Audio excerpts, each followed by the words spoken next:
Ciao, ben trovata sul mio canale. Ciao da Stefano, ovviamente, che sono io, e ben trovati in questo mio nuovo video. Come spesso accade nei miei video, parlerò di relazioni tossiche, amori malati, con narcisisti patologici, borderline oppure psicopatici. Io per correttezza premetto sempre di non essere né uno psichiatra né uno psicologo. Sono un giornalista, regolarmente iscritto all'albo, che però, ahimè, ho attraversato alcune relazioni tossiche. Ho fatto un mio percorso virtuoso e ne sono uscito bene. In questi anni ho studiato libri scritti da luminari internazionali come Otto Kernberg oppure Sigmund Freud. Ho guardato numerosi video tenuti da psichiatri e psicologi, anche italiani, esperti in relazioni tossiche. La cosa più importante, ho partecipato a gruppi e seminari di persone che, come me, sono state vittime di amori malati. Ho ascoltato molti racconti e ho metabolizzato alcuni concetti che voglio esporre in questi video.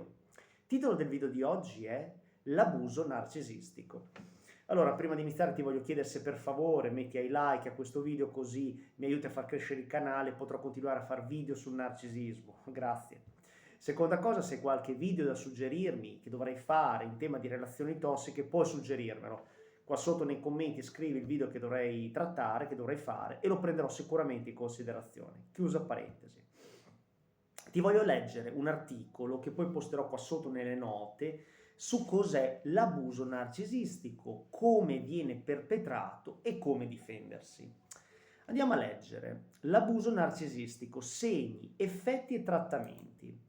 Allora, i narcisisti sono maestri della manipolazione. Tieni buono il concetto. Un narcisista patologico può tentare di manipolare la tua mente in diversi ambiti nella vita, cioè non solo in amore, magari il tuo partner è un narcisista patologico, ma anche in amicizia, sul lavoro e ovviamente in famiglia.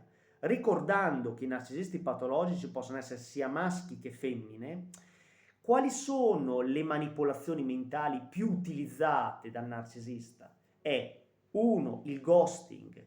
Un giorno c'è e poi può sparire per dei mesi, ti dice delle belle parole e poi ti blocca sul telefono. Questo è un metodo di manipolazione mentale. Secondo può essere il gaslight, che significa luce a gas. Cosa significa? Significa che ti può instillare nella mente ripetendo una convinzione, ripetendoti una cosa all'infinito, come per dire tu sei una persona senza memoria, non ti amerà mai nessuno, senza di me sei persa. Se una persona a cui tu tieni ti ripete queste cose in continuazione, prima o poi andrai per crederlo. Terza, può essere una persona che ti fa il trattamento caldo e freddo, un giorno è carina e dolce, un giorno invece è svilente perché tu non hai esaudito i suoi desideri. Un'altra tattica manipolatoria molto importante è il muro del silenzio. Non esaudisci il mio desiderio, io ti metto il muso, non ti parlo per ore o posso non parlarti per giorni. Ecco cosa può fare un narcisista patologico. Nel muro del silenzio tendenzialmente covert, il coperto, perché il covert è il classico lupo travestito da pecora che sembra timido, sembra un bravo ragazzo o una brava ragazza, ma in realtà è molto feroce e ti inietta un grande senso di colpa, come attraverso il muro del silenzio, ad esempio. Un altro metodo manipolativo è sicuramente la triangolazione, ti metti in competizione con altre. Esempio, sai, sul lavoro c'ho molte ragazze che mi fanno il filo, tu ovviamente inizi a ingelosirti perché sai di avere della concorrenza sul lavoro, perché lui ha delle altre persone che gli fanno il filo, oppure ti metti in paragone la sua ex. Ad esempio, la mia ex era molto più brava di te a letto, nel sesso, può perfino dirti sta roba, oppure potrebbe dire la mia ex mi faceva dei regali meravigliosi perché vuole che tu gli faccia dei regali più belli e costosi. Si chiama triangolazione. Morale, sono maestri i narcisisti patologici o le narcisiste patologiche della manipolazione, maestri della manipolazione. Se hai una relazione con un narcisista, se hai incontrato uno nella tua vita, è probabile che tu abbia sperimentato o assistito ad alcuni di questi comportamenti, delle manipolazioni tossiche che ti ho appena detto. L'abuso narcisistico può essere sottile e spesso peggiora col tempo. Chiaramente il narcisista patologico all'inizio ti deve fare innamorare, quindi sarà carino, dolce, presente, chiamato love bombing, tradotto pioggia d'amore. E quindi ti deve fare innamorare. Quando tu sei innamorato inizia il vero e proprio abuso narcisistico, perché inizierà la parte della svalutazione, quindi sarai una persona che non vale niente, Se è una persona stupida ti offenderà, se lui ci sarà e non ci sarà, si farà i fatti suoi, non sarà mai più quello di prima, proprio perché prima stava recitando, deve essere chiaro. Ancora, l'abuso narcisistico è emotivo, psicologico, finanziario, sessuale o fisico nell'estrema ratio. Ma che cos'è l'abuso narcisistico? Punto interrogativo. L'abuso narcisistico in genere comporta un abuso emotivo, come attraverso le manipolazioni che ti ho appena detto. Ad esempio, con la triangolazione, sai, la mia ex mi faceva dei regali molto belli, vuole che tu gli faccia dei bei regali. A quel punto tu cosa fai? Gli fai un bel regalo. Lui sta bravo un giorno, poi riparte con la triangolazione. Questo nel tuo cervello crea uno shock profondo che può colmare come depressione, scatti di rabbia, crisi di ansia, crisi di panico. Quindi ti crea un abuso emotivo attraverso le manipolazioni mentali, come critiche, accuse, minacce.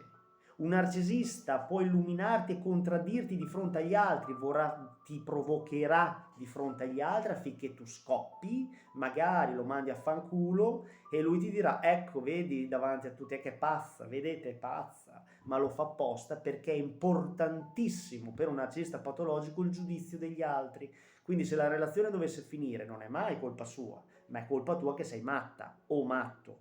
Deve essere chiaro questo.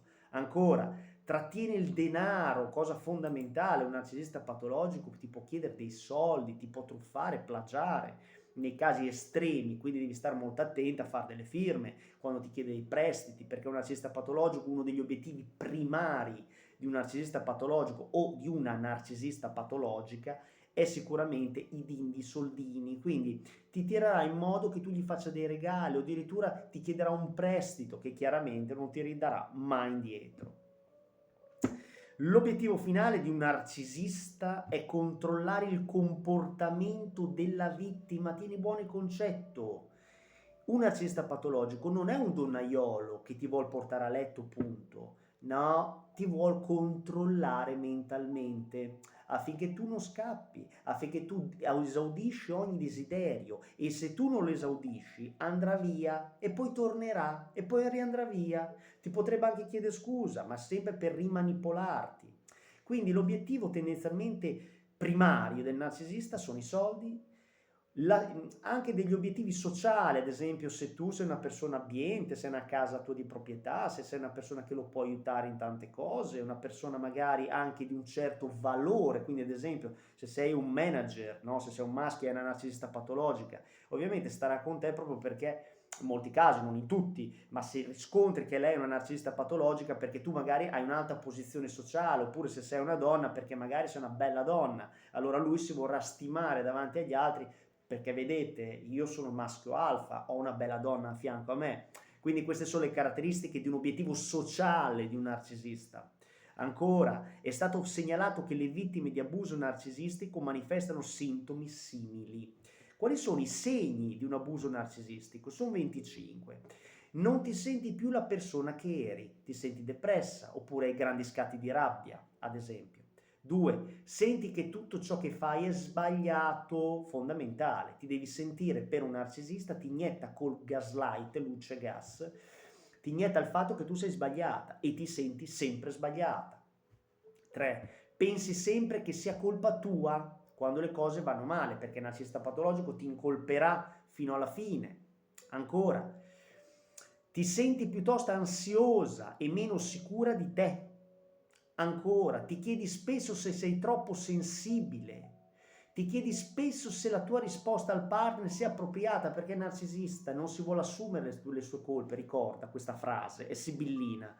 Un narcisista ti racconterà una storia dove lui è l'eroe o la vittima, ma non sarà mai colpevole, quindi se le cose andranno male sarà sempre colpa tua, per lui chiaramente. Ti dirà che sei troppo sensibile quando tu ti incazzi perché magari lui l'ha visto con un'altra donna e dirà: ecco, vedi la solita melodrammatica, ma era un'amica, tu sei troppo sensibile. Ancora, ti stai scusando spesso, quindi quando chiedi troppo scusa al tuo partner c'è qualcosa che non va. Hai la sensazione che qualcosa non vada, ma non sei in grado di identificare cosa sia e per ultimo trovi scuso per il comportamento del tuo partner, chiamata dissonanza cognitiva, cioè il tuo partner viene a casa, ti picchia e tu dici, beh, oggi non me la date neanche tanto forte, oppure, beh, magari gli è andato male qualcosa sul lavoro. Significa dissonanza cognitiva che sei entrato in un mondo in cui hai perso la realtà, la visione della realtà e giustifichi degli abusi veri e propri. E a quel punto lì è molto difficile uscirne proprio perché è diventato il tuo mondo, la visione sfocata. Però è possibile attraverso ovviamente un percorso con uno psicologo professionista che ti può aiutare. Assolutamente così. Stiamo uniti, eleviamoci sopra i narcisisti patologici, ricorda e ripeti il motto, l'empatia diverrà la mia magia. In un mondo sempre più egocentrico, quindi narcisistico, persone empatiche sono davvero preziose. Tieni buona questa tua qualità e diffondi più notizie possibili in merito al narcisismo patologico, perché la conoscenza salva la vita. Tutto qua, se ti è piaciuto il video clicca il like.